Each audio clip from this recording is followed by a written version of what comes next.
కూటమి తరపున గెలిచారు. రికార్డు మెజారిటీతో గెలిచారు. నియోజకవర్గంలో టీడీపీ జెండా ఎగరేశారు. టీడీపీ సునామీలో 20,000 ఓట్ల మెజారిటీ సాధించారు.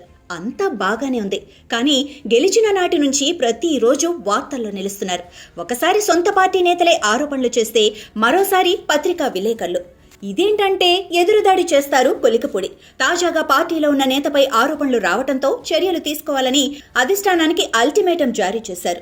లేదంటే ఎమ్మెల్యే పదవికి పార్టీకి రాజీనామా చేస్తానంటూ బెదిరించారు కూడా. దీనికి 48 గంటల డెడ్ లైన్ విధించారు కొలికపూడి.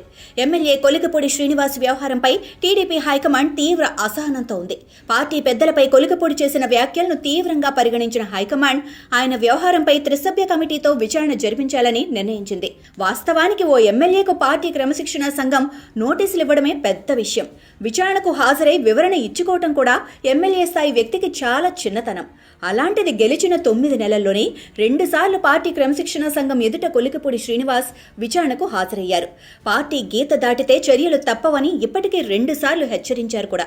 అయినా సరే కొలికపూడి తీరులో మాత్రం ఎలాంటి మార్పు రాలేదు.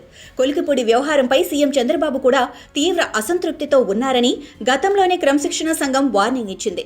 ఇంత జరిగినా కూడా కొలికపూడి తన వైఖరిని మార్చుకోలేదు. వైసీపీ నేతలతో ఎలాంటి లావాదేవీలు పెట్టుకోవద్దని స్వయంగా చంద్రబాబు వార్నింగ్ ఇచ్చినా సరే కొలికపూడి మాత్రం వారి కోసమే పనిచేస్తున్నట్లు తెలుస్తోంది. ఇటీవల మైనింగ్ మాఫియాకు చెందిన 3 లారీలను పోలీసులు పట్టుకున్నారు. ఇవి వైసీపీ నేతలవని తెలిసినా కూడా వాటిని విడిపించేందుకు కొలికపూడి శతవిధాలుగా ప్రయత్నం చేశాడు.